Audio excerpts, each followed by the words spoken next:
EDSA Revolution noong February 22 to 25, 1986 sa Epifanio de los Santos Avenue.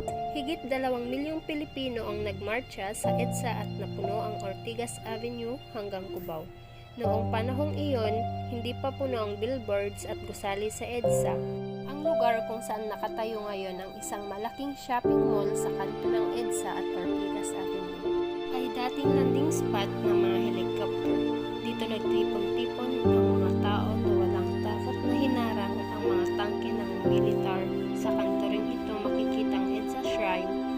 Itinayo ito 3 taong matapos ang people power bilang pagtanda ng matagumpay at mataling na pag-aalsa. Matatagpuan naman ang isang monumento sa kanto ng EDSA.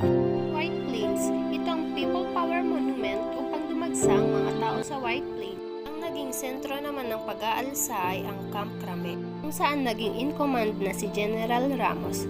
Hawak naman si Juan Ponce Enrile, noon ang isa pang kampo ng Cubao, ang Camp Aguinaldo. Nagtayo ang mga tao ng ilang barikada sa EDSA Cubao gamit ang mga puno, sandbags at grenade bill. Umabot ito ng 5 kilometro mula sa mga kampo, pero nung dumami ang mga sundalo, gumawa ng barikada ang mga nakikiisa sa revolution. Halos 3 dekada na ang lumipas, dinaig at tinamasa pa rin ang demokrasya sa bansa na siyang pinaglaban sa EDSA.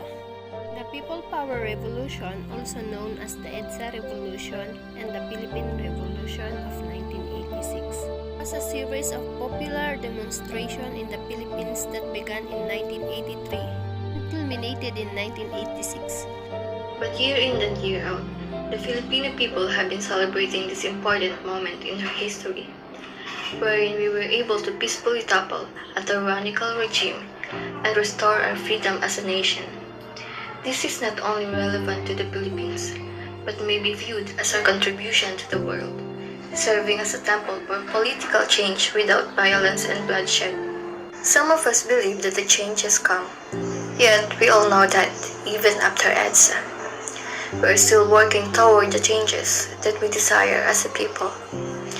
It is not easy to attain this, and we could conclude as much even after the work and attempts made by the series of administration that followed Marcos' regime, which does not come when presidents change, as evidenced by the EDSA Revolution.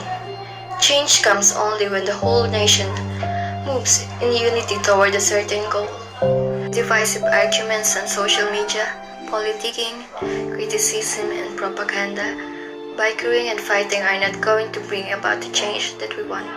Important hidden information about the historical event EDSA People Power Revolution.